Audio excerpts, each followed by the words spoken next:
Hello. The title of today's training presentation series is Why All the Empty Seats? This is part 2 in our two-part series.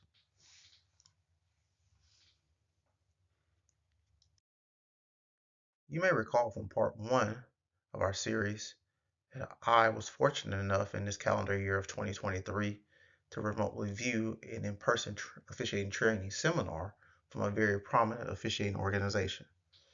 I attended officiating associated meetings in person and remotely. And in person and remotely, I also attended officiating training classes, seminars, camps, and clinics. Guess what all of these had in common? Besides me and besides officiating, there were a lot of empty seats. Now, some people will blame this shortage of officials and huge amount of empty seats on the pandemic, and that's part of it. But there's actually a lot more than just the pandemic for being so many empty seats. So the question now is, why all the empty seats? Here are some reasons: marketing, pay, perks, education and training, behavior and sportsmanship, the same people running the joint, the same people in the postseason, camps, and last but not least, politics.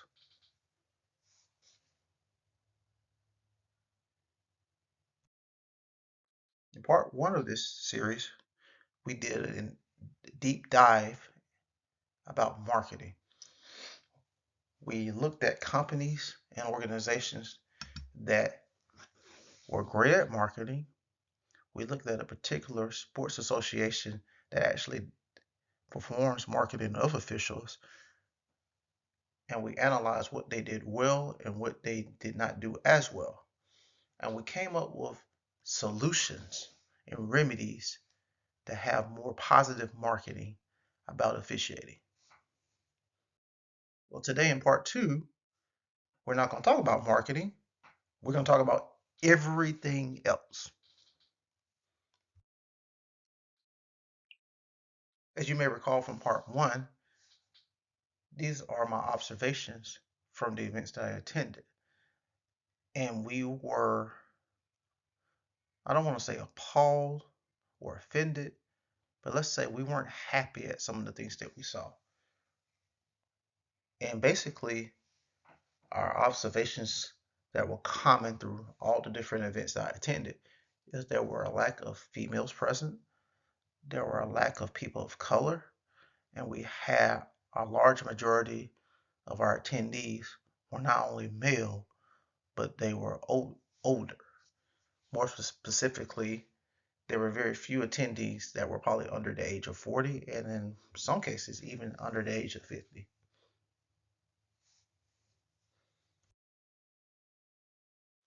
You don't believe me? Just ask the National Association of Sports Officials, who conducted a survey in both 2017 and 2023. In 2017, the average age of an official was 53 years. In this calendar year of 2023, the average age of an official is 56. And as you can see, the oldest officials in track and field have an average age of 62. Currently, I officiate basketball and volleyball, where we have an average age of 57 and 59, respectively. We're getting older, ladies and gentlemen, and that's not necessarily a good thing. So, two things we can take away from this age analysis: we're clearly not either marketing towards young people, or our marketing is not attracting younger people. Something definitely needs to change. So, based on the age breakdown, what image are we promoting about officiating? And is this image positive or negative? How can we possibly recruit and retain officials? Now, let me say this before we move forward. There's nothing wrong with people up in age officiating sports. It is an awesome thing, especially people that maintain their physical, mental, and emotional health and still have the capacity to do this at a very high level. However, the image that we may promote is that older people may not have the physical capability to keep up with the younger people and the young adults that we are officiating. So eventually, people up in age retire, are not long able to do it due to physical, mental, and emotional health reasons, or eventually they pass away. So who is going to take their place if we can't recruit and retain not only newer officials but younger officials? So where do we need to improve officiating?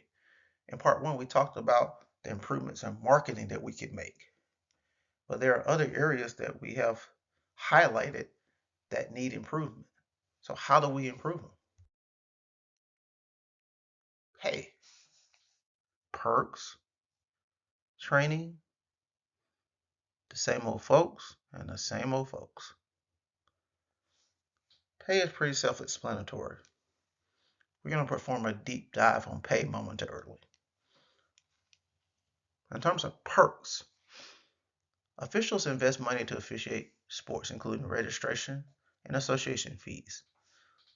Shouldn't a portion of these fees cover some tangible perks? We must have up-to-date, certified, and continuing training and education. It should be available year-round, and shouldn't some of our fees cover some of this training? Here are two big problems in officiating. The reason, or part of the reasons that we are unable to recruit and retain officials is because they are not afforded the opportunities to grow, move up, and be promoted. Why? Because you have the same old folks officiating postseason high level contests at the expense of other officials not being afforded the opportunity. You have the same old folks in executive positions and in positions of power and leadership at the expense of other officials not being afforded the opportunity. This concerns me and it offends me, and I have solutions for that problem, as well as these other problems as well. Behavior, sportsmanship, training again, camps, and politics. Behavior and sportsmanship are not going to improve until mechanisms that punish both bad behavior and bad sportsmanship are put into place. We have some ideas. Regardless of the level of the sport, we must have some common certified training for all officials. We will provide some solutions. Just to give you an idea of where we're going here. If you officiate basketball, whether you officiate high school basketball, collegiate basketball, professional basketball, international basketball, or recreational basketball, your local Y, basketball is still basketball at its core. And there are rules that are common on every level of basketball. So we must have that common certified training, not only for all officials, it must be the same and identical, and it must be readily available for officials. And we must keep it up to date. We're going to explore issues with camps. We have some solutions for camps, and we're definitely going to explore politics. We have some solutions that will bring some accountability to officiate and may curb some issues due to politics.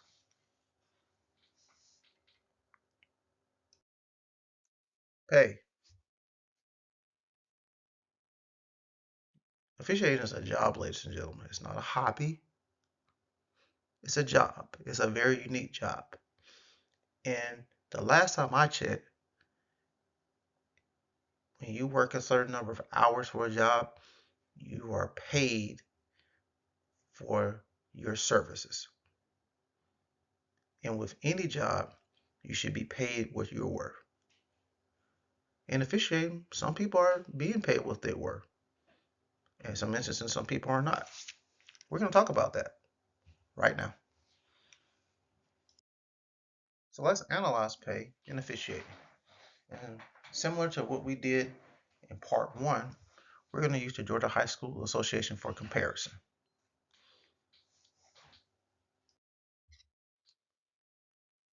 Now, I'm not going to go through the entire table or the entire chart of the pay rates for fees for each of the sports in Georgia High School.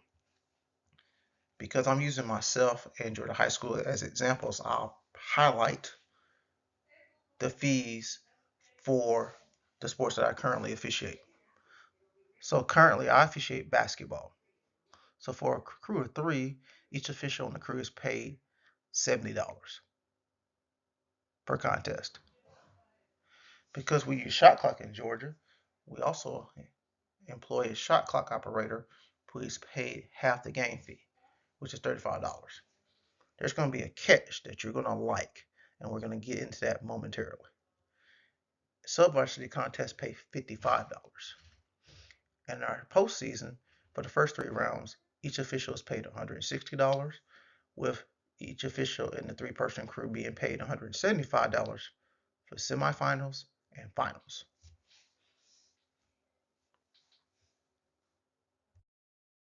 I also officiate volleyball.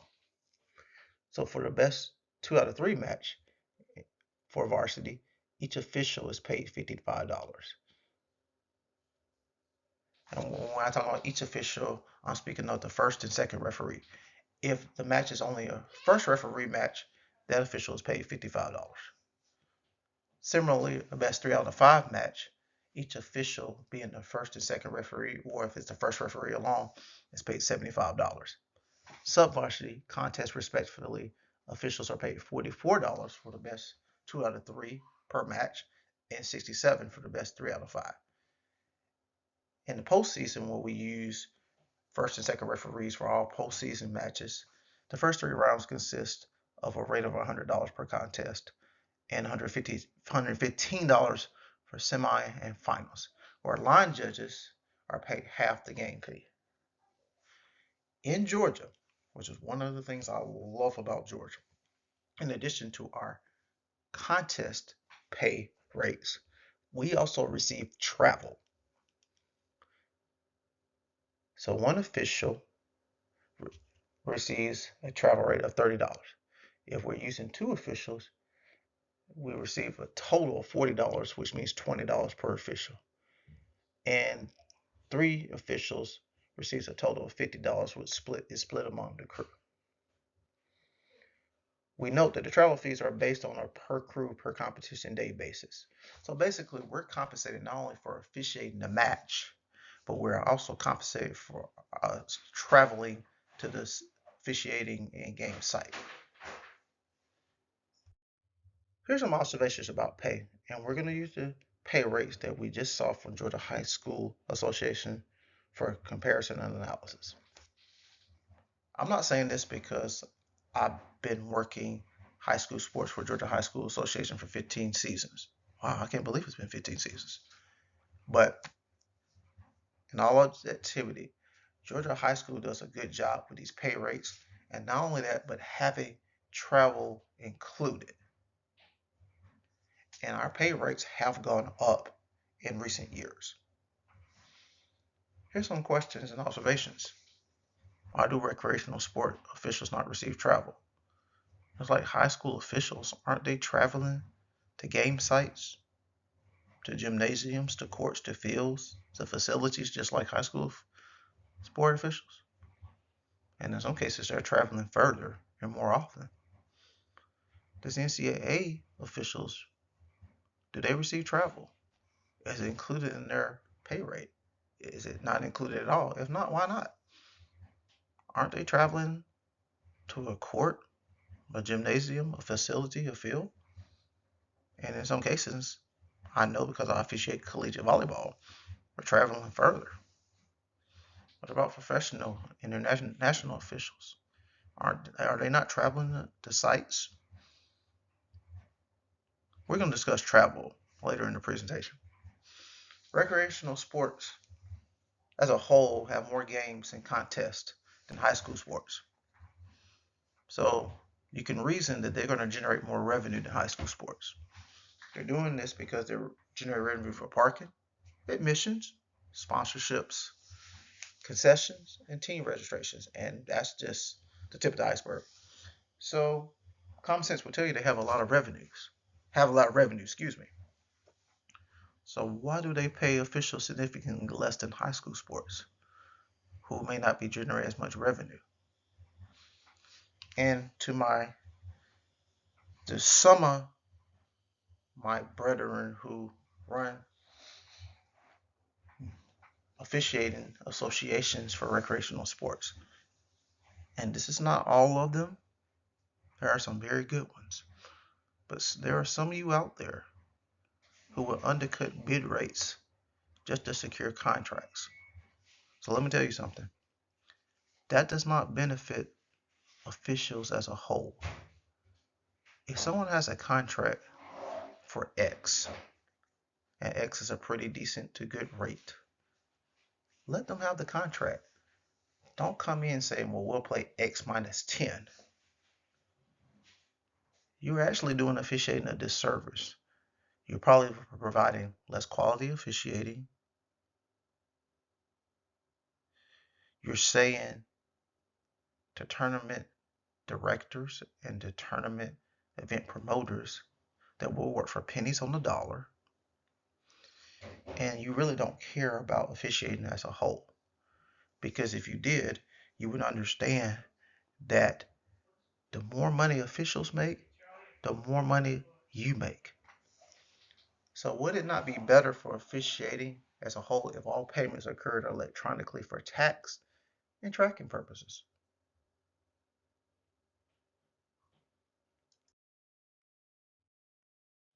Again, just as Nassau, officials feel like they are underpaid. This image is from the 2023 Nassau survey. Almost 81% of officials feel like they're underpaid. The chart is telling you that.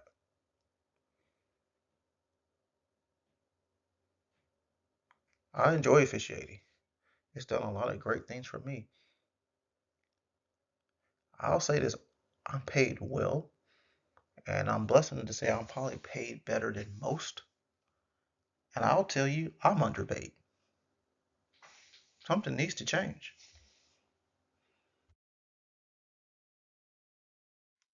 Officials invest a good deal of money to officiate sports each season. So wouldn't it make sense that if they're investing X every year to officiate a sport or sports, it would stand to reason that an official would like to make more than X. They don't want to make that same X just to break even, or less than X to be in the red. Again, this image is from the 2023 Nassau survey. Let me give you an example here. Let's look at the bottom portion of, of this image and do some analysis. So the majority of officials spend $201 to $300 in officiating gear, uniform, and supplies. The majority of officials spend more than $250 in combined association dues. And personal costs that are not reimbursed by the sport, most officials spend more than $800. So let's put that in perspective. Looking at what the majority of officials spend, let's say that an official spent that bottom figure, 201 in officiating gear, uniforms, and supply. And in that same year, they spent $250 in association dues, and let's say that personal cost incurred by the official was $800.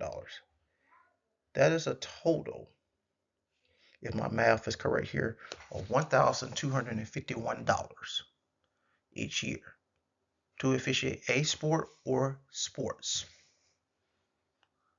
How many games or contests do you think said official would have to officiate to make that money back? We're not talking about making a profit. We're talking about just to make that $1,251 back. And I'm probably being very generous with that. In terms of pay, something needs to change. Okay, now to the good stuff, ladies and gentlemen. Here are some of my potential solutions for pay. Travel fees should be included as a part of an official's pay for each day that an official travels to a site for officiating contests on every level. If you're driving your car, you're using gas, eventually you'll have to have maintenance done on your car. Eventually you'll have to put gas in your car. A travel fee should cover that. And this includes recreational sports, where you'll probably do more travel than probably high school sports as a whole, and probably professional as well as collegiate sports as a whole. Recreational sports officiating rates should be no more than 25% less than the high school rate. So say, for example, that you were being paid to officiate a high school contest and the rate was $55.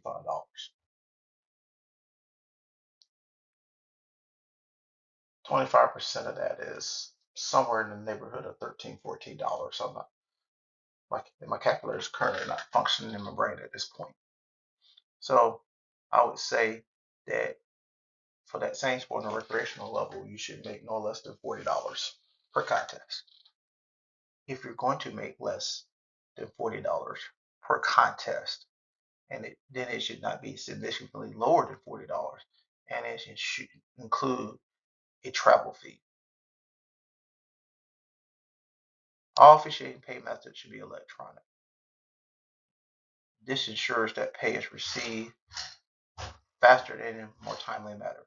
Electronic pay can be tracked not only by you, the independent contractor who's officiating, but by the assigner and the treasurer. And it keeps accountability on all sides. If somebody is paying you cash or checks, that cannot be tracked, as well as electronic pay. And hopefully you will never find yourself in a legal entanglement where you're not being paid for services rendered, and said assigner or treasurer cannot be contacted or cannot be reached. Unfortunately, there are too many stories of that happening to good sports officials. Let's talk about perks. Ladies and gentlemen, you pay higher registration and association dues, not only to your member association, but if you referee high school, collegiate, or professional sports, you're also paying registration and association dues to your national or international boards. Those fees alone entitle you to receive benefits and perks. If you don't receive them, you should reach out to your member association or to the head people that be and request and demand them.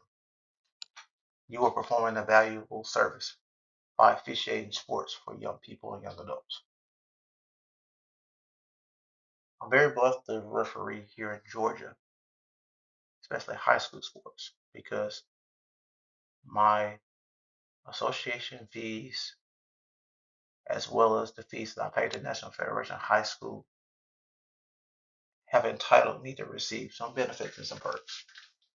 Here are some of them that I received. The subscription to the National Federation of High School Network. I can see all National Federation of High School contests that are streamed in all sports. I have the ability to access the rule books and case books for my particular high school sport. In this case, for me, basketball and volleyball. I'm able to access this via the National Federation of High School All Access website as well as their app.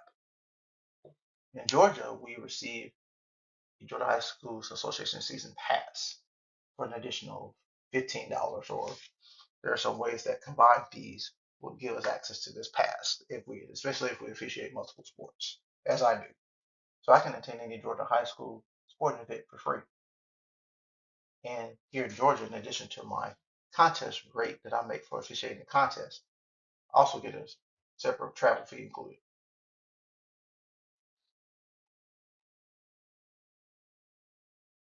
And again, could pay be better for for, for officiating sports? Absolutely, ladies and gentlemen. I'm not sitting here saying that I'm not satisfied with pay. Well, that I'm satisfied with pay. I absolutely believe pay can go up. But I will say that I'm pretty blessed for what we are paid for high school sports in Georgia. They have made a concerted effort in our state to make sure we get pay raises over a number of years, and we have experienced pay raises over the 15 years that I have been officiating. So I have appreciated gratitude for the fact that we have received pay raises. And that should occur as a whole for all sports on all levels. Why? Because revenue increase, so should pay. And what we invest to officiate entitles you to perks, such as the ones that I receive here in Georgia for being a Georgia High School Association official who's registered with the National Federation of High School Sports. So, what are my solutions? Here are some potential perks I think all registered officials should receive. If you're a National Federation of High School registered official, you should get a free subscription to the network so you can see all the contests in all sports. And this subscription to the network allows you to see sports on your computer, desktop or laptop, your iPad or Google Pixel tablets, or your smartphone via the app. I think all registered National Federation High School officials should receive a game pass where you can attend any National Federation High School sporting event anywhere in the United States and U.S. territories for free. If you're a registered NCAA official, you should receive a free game pass. You can attend any NCAA campus sporting event for free and discounted admission on non-campus NCAA sporting events. Every official, and I've said this several times in this presentation, and I will keep saying it, should receive a separate travel fee on top of your game rate for all levels. And hopefully I'll get off my soapbox long enough to finish the rest of this presentation. Free or discounted subscription to Baller TV for all registered officials of all levels. A lot of sports, especially tournament event sports, I know specifically here in the United States, Baller TV streams these sports. You're officiating these sports. If you're somebody like me who likes to review film and break down your game film, wouldn't it be nice if you had a free or discounted subscription to Baller TV so you could break down your game film? Lodging should be covered for any overnight sporting events and tournaments. If you're required to travel somewhere and it requires you to stay overnight or several nights, your lodging should be covered. And shout out to Club Volleyball and USAV Volleyball. They do a tremendous job with this. If we travel 50 miles or more and are required to stay overnight, they cover our lodging with the catch that you have to share the room with a roommate, which usually is not an issue. You also have a choice that if you don't want to share a room with a roommate, they will cover half your lodging fee and you pay the other lodging fee. That's a great deal, ladies and gentlemen. All sports need to do that. That's the least all sports can do for these outstanding sports officials that travel not only across states in the United States, but all around the world. And meals should be covered for overnight sporting events and tournaments. And I'll shout out to Club Volleyball again because Club Volleyball does a tremendous job in a lot of tournaments that I have officiated and I currently officiate of making sure that they cover your meals. Some tournaments bring in meals for officials, and some tournaments make sure that the facility that we're working in gives us meal vouchers and tickets so that we can receive food up to a certain amount from concessions. And that's the least all sports can do for their sporting officials. Sporting officials are investing money, a great deal of money, a lot of times to officiate sports. So maybe free or discounted coverage for liability insurance, medical insurance, and legal representation if needed for officiating related cases and situations. Those are some potential perks that I'm sure officials would appreciate. Hopefully, a situation will never occur where we require insurance and or legal representation, but should the case ever occur where this is needed while we're performing our job, it would be nice if it was covered for us.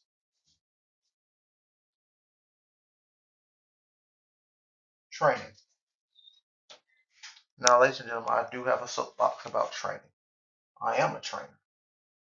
I'm an IT trainer. I'm a trainer of sports officials. I create training content. So I have a personal and professional soapbox about training. And I want to express some of my professional soapbox thoughts before we dive into training. If you're a sports official, you invest money every year to officiate sports. And I'm going to maintain that there are some things based on that money that you're investing that you should receive some perks. Training is a mandatory perk you should receive. Now, I believe the majority of training you should receive because you're investing your money to officiate sports should be free. I have no problem if competent, credible, certified people offer training and education for cost. I have no problem with that, and I support people who do that for the good of officials. But at your basic level for basic training, it should be for free. It should be covered as a part of your registration and association dues. Now let's dive into training, into what's wrong with training, what's right with training, and how we can improve it. So let's go into my soapbox of training really quickly. Training and evaluating are not the same things. Please don't let anyone tell you differently. Training occurs when you are being educated on a subject matter.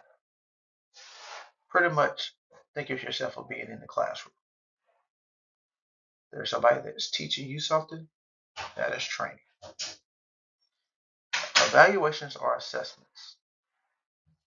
They may occur where training is taking place, but it's not always the case. Counts are not counts if training is not taking place at the location of the count. Clinics can be viewed as a shorter version of camp. I know you've heard me say this moments ago, but it bears repeating. Evaluations are assessments. They may occur where training is taking place, but it's not always the case. I meant to put that in there a second time. I especially need my newer officials who are going to camps for the first time to hear that. Clinicians and evaluators are not the same. Clinicians teach and educate. Evaluators assess. One of the problems with us in the world of sports officiating, we use training and evaluation synonymously, meaning the same thing. We also say that trainers and clinicians and evaluators are the same things. They are not. Can they be the same people? Yes. Can they perform multiple roles in the same setting? Yes. But you need to know the difference. Trainers and clinicians are going to teach you and they're going to educate you. Evaluators are going to assess performance. Please understand and know the difference when you're considering camps and clinics.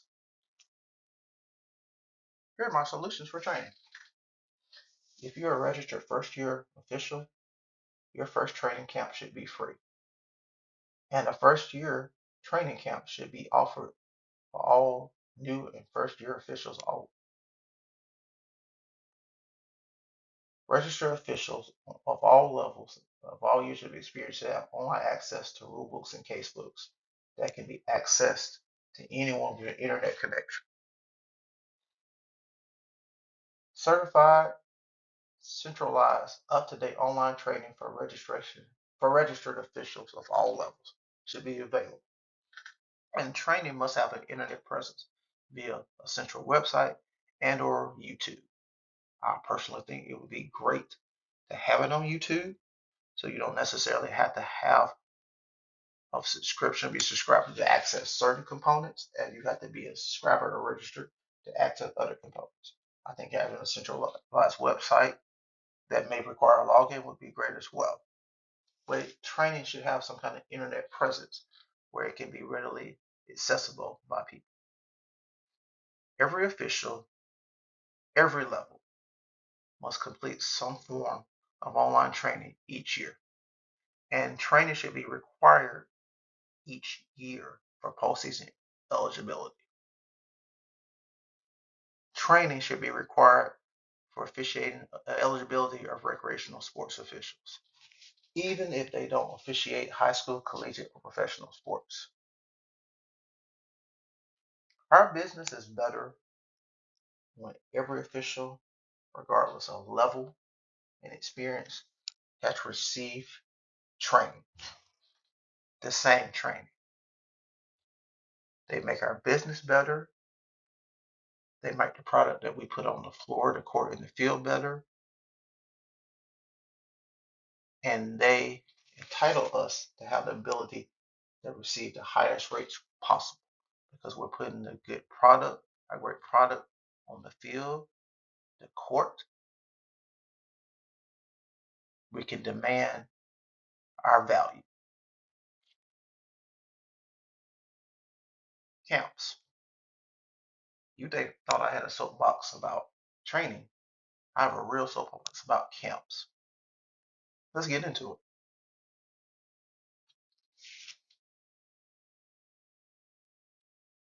A free training camp should be in place for all registered first-year officials as well as new officials. Camp should be required every few years, maybe every 2 to 3 years, not every year. I would like to sit up here and politically say that camps are doing good for officials. And for the most part, they do, but they become money grabs. They have become places where officials pay to work tournament and showcase events that officials are normally paid to work. They have things attached to them, such as hiring or postseason eligibility requirements. And for a lot of officials that pay for these camps, they never see the benefits of being hired or that postseason eligibility or receiving those postseason games. So if you are telling officials they should attend a camp every year to be hired or be eligible for postseason and then never hiring or using those officials or not giving them an opportunity, you're pretty much ripping them off. And that's bad for our business. So those camps should be required every few years, maybe 2 to 3 years, maybe every other year, not every year. Let's not rip off our own.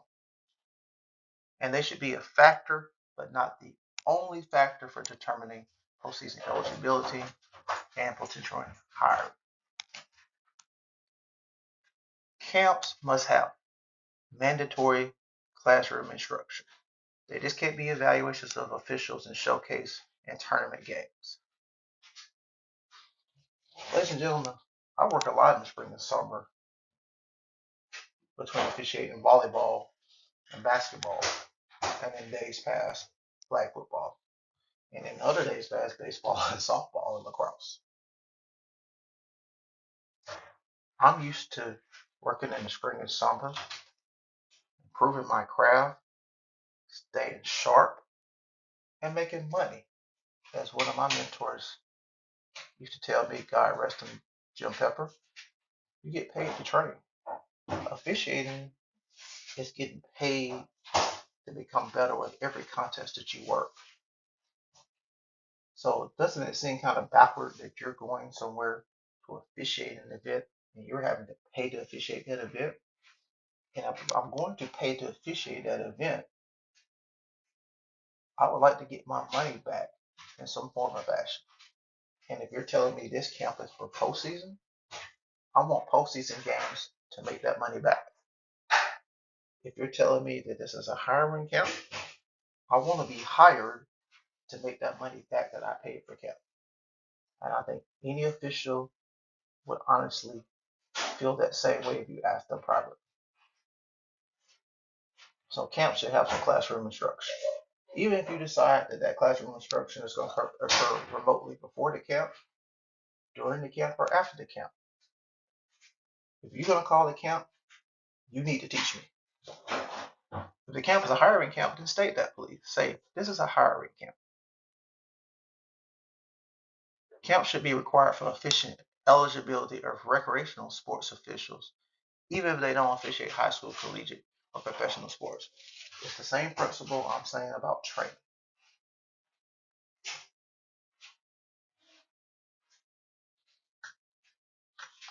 I don't know some recreational sports officials that don't do high school, college, or professional sports are not going to be happy with me.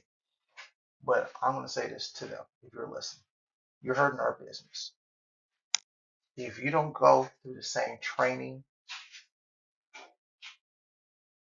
and the same camps and the same rigors as high school, collegiate, and professional sports officials to be the best, if you just say, I'll put my body out there to make some money, if you hire me, you're making our product look bad. And you're giving people the ability to lowball us when it comes to pay rates because you're willing to do less than what's required to truly officiate games and contests in the manners that they need to be officiated. Officiating is difficult. It can be fun and rewarding. When we're all on the same page, we all can eat from the same table and we can all get paid our value. The same old folks.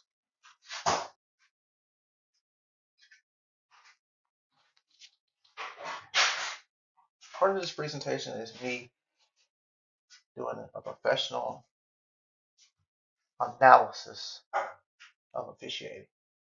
But in my constructive criticism of some of the things about officiating, ladies and gentlemen, I'm just going to be honest with you, it's coming from a soapbox. And most people have this soapbox. And we're going to talk about the same old folks. And this is a soapbox that unfortunately is the truth about officiating. The same old folks cannot continue to officiate postseason contests if up and coming officials are not being given an opportunity. They can't continue to officiate postseason, a high level varsity contest, or collegiate contest, or professional contest if when their age in conjunction with their physical and mental capacity affects their ability to officiate at a high level. You lose good officials this way. The same old folks cannot continue to officiate postseason a high level contest if they're not being held to eligibility requirements and standards that you hold other officials to. Ladies and gentlemen, the same old folks can't continue to officiate the highest level contests. This is why we can't retain good officials. This is why we can't recruit good officials. Because you put in the same old people in the highest level games, postseason contest, and you're losing good people. You're losing up and coming officials who are not being given that opportunity. And as we demonstrated earlier in this presentation, we're getting older because young people don't want to come and officiate because that growth and promotion you promised them, you're breaking that promise to them, and they're out. And who can blame them? We must be better.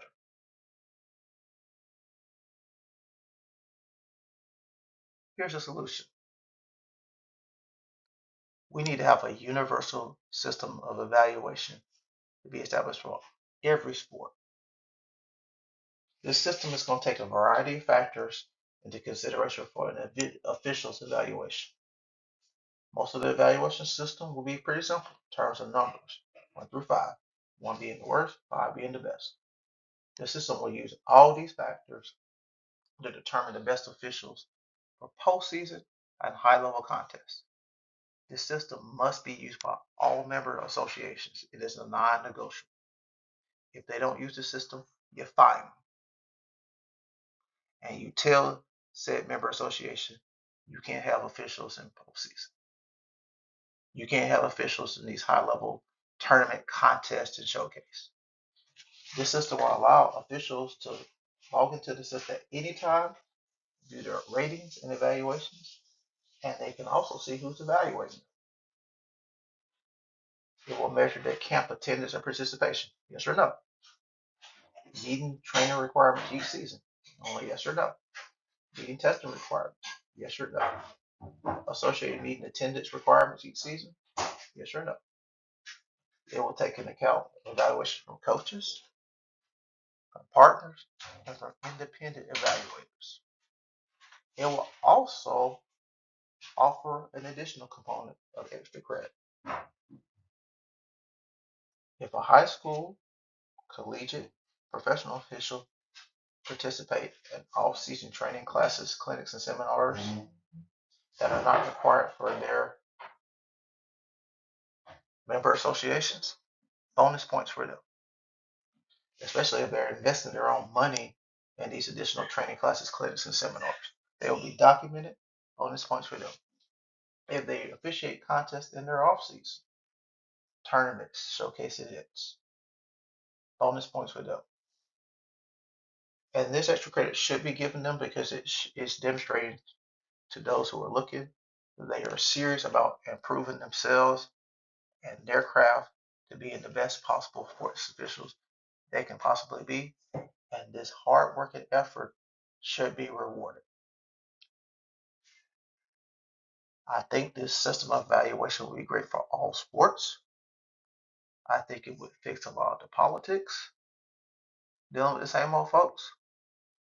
Will it curb everything? I'm not saying it would curb everything, but it would hold people accountable. It would hold us as officials accountable for our performance, but it would also hold the powers that be who evaluate us as well and hold them accountable as well.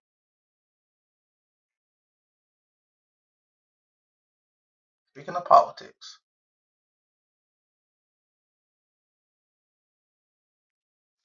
again, as much as I would like to be professional in this part of the presentation, the only way I can demonstrate the problems of politics to you all is just to go on the soapbox about it. The same old folks cannot continue to officiate postseason contests, or others being given a fair opportunity. The same old folks cannot continue to officiate the highest level contests, or others being given a fair opportunity. Why do you have the same old folks on the executive board or committee for decades? Are they really representing the entire organization? Were they really voted on by the majority of the entire organization? Are elections truly promoted to the entire organization where everyone has a chance to weigh in on all candidates and fairly vote? And are your eligibility requirements restricting people from voting and serving? When you have the same old folks officiating the same postseason high level contest, you're going to lose good officials. When you restrict people from serving and voting, you're going to lose good people. Solution. I talked about earlier having a universal system for evaluating officials. Well, now I have another universal system for determining executive board members and establishing it for all sports. It will require the following requirements and mandates. Before the end of your regular season of said sport, you must have an association meeting online take place to discuss the following. You need to know all members who are eligible to vote, what are the requirements to be voter or eligible, and then make sure the list is accurate. Here's where eligible voters should be. If they paid all their dues, if they met the training and testing requirements, and they have officiated a minimal amount of required contest.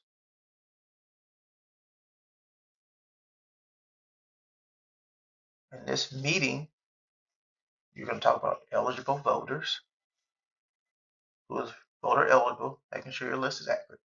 You're going to solicit any potential nominations and allow all candidates to speak at this time. And you're going to notify the general membership of the voting process. A week following this meeting, you will send a link to an online form to all eligible voting members.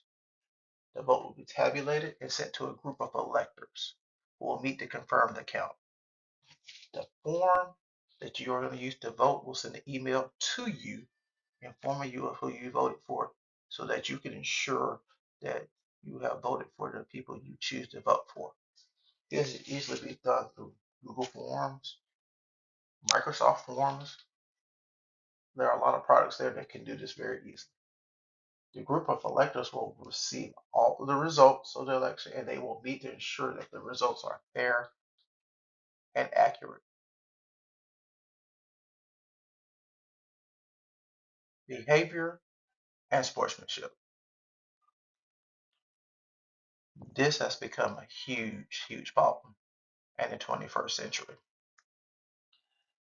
We have challenges with behavior and sportsmanship, but the reason that behavior and sportsmanship continue to be a problem is because the powers that be don't want to put mechanisms in place to punish the bad actors because they're worried more about their bottom line and making money and thinking that if they punish behavior and sportsmanship, that they will lose revenue. Well, you know what you're losing? You're losing good officials.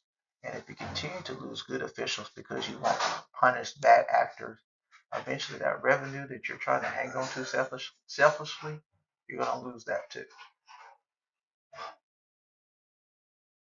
A large contingent of our supporting officials have been threatened, feared for their safety, or felt unsafe.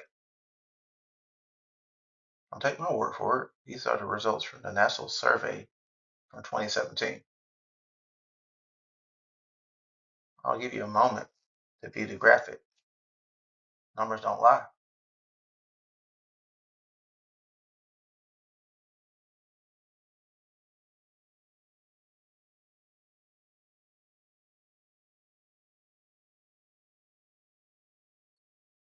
A large contingent of our sporting officials feel that sportsmanship is worse at the youth and adult rec levels. Ladies and gentlemen, I can tell you from experience that's true. Those are facts. A large contingent of our sporting officials feel that fans, parents, players, and coaches are the worst culprits of bad sportsmanship. That is also true. And from the 2017 national results, we have the numbers to prove it. Something definitely needs to change.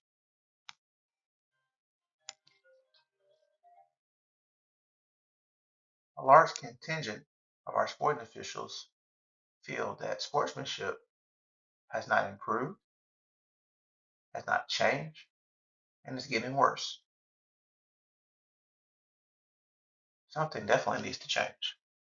You don't believe me? Here are the numbers from the NASA 2017 survey results to back it up.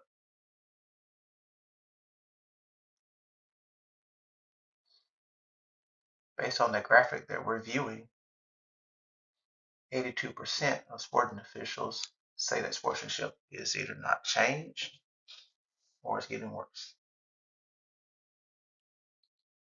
Now let's look at the 2023 results. Again, the majority of our sporting officials have been threatened, feared for their safety, or felt unsafe.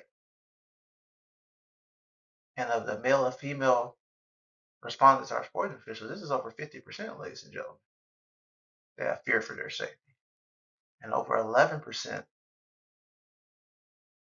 in both cases have been threatened by members of the officiating community. That is alarming. Again, from the NASA 2023 survey result, A large contingent of our officials still feel that sportsmanship is worse at the youth and adult rec levels.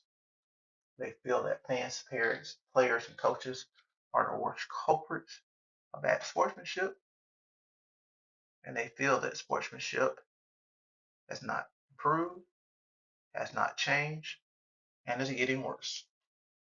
It is clear that something definitely needs to change. I will give you a moment to view the graphic that supports this analysis.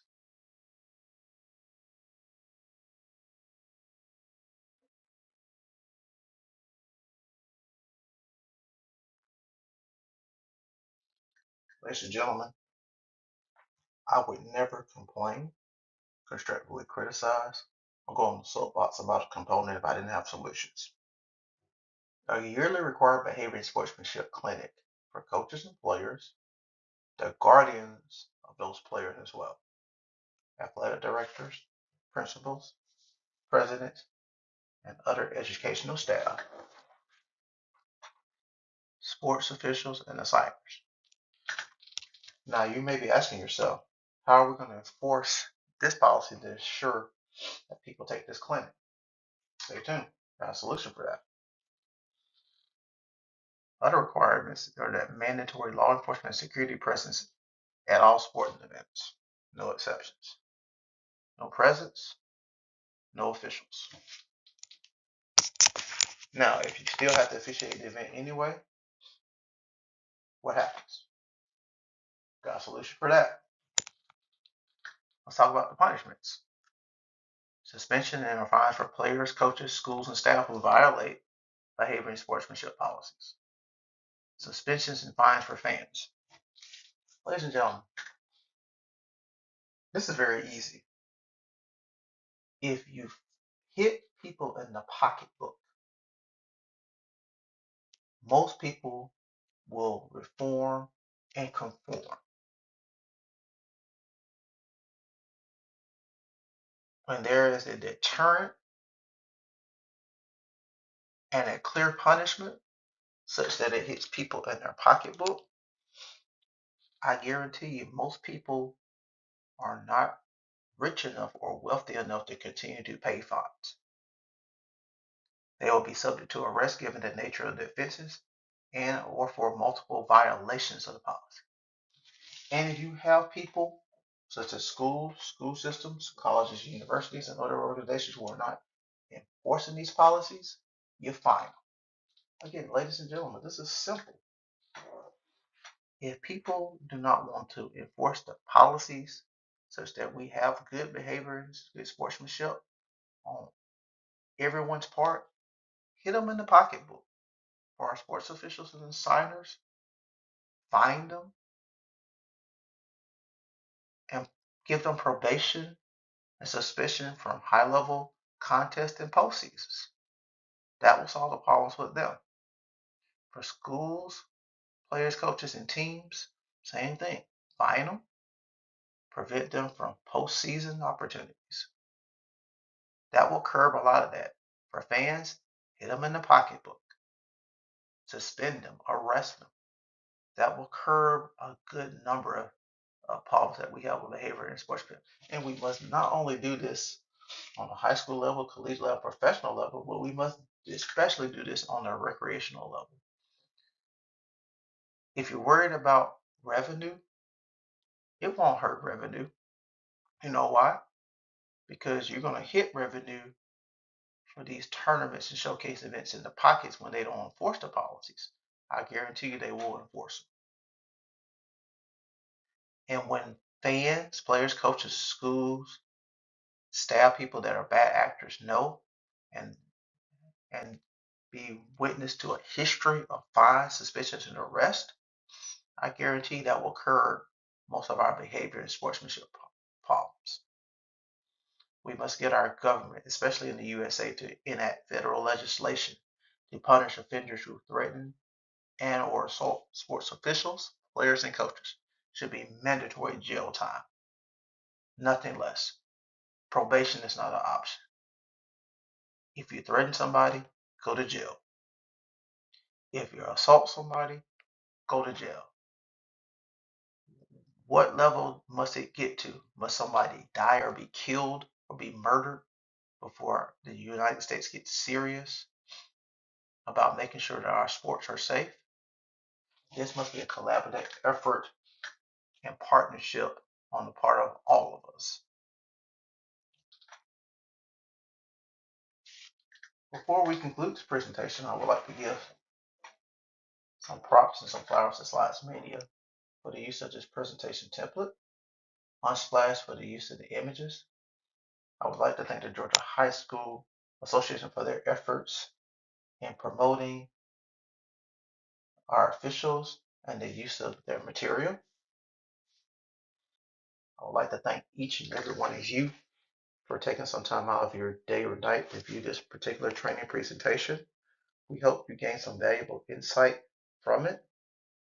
We want you to know that as a sports official, you are very valued, and you should make sure that your value is being recognized on a variety of levels. If you like the material and the potential solutions that were given in this particular presentation, please feel free to share this presentation with your colleagues, with your member associations, with your state associations, with your national and international associations. Together, we can make positive impact and change. Thank you for spending part of your day or night viewing this training presentation. While all the empty seats part 2. Have a great day, a great week, a great year, a great season.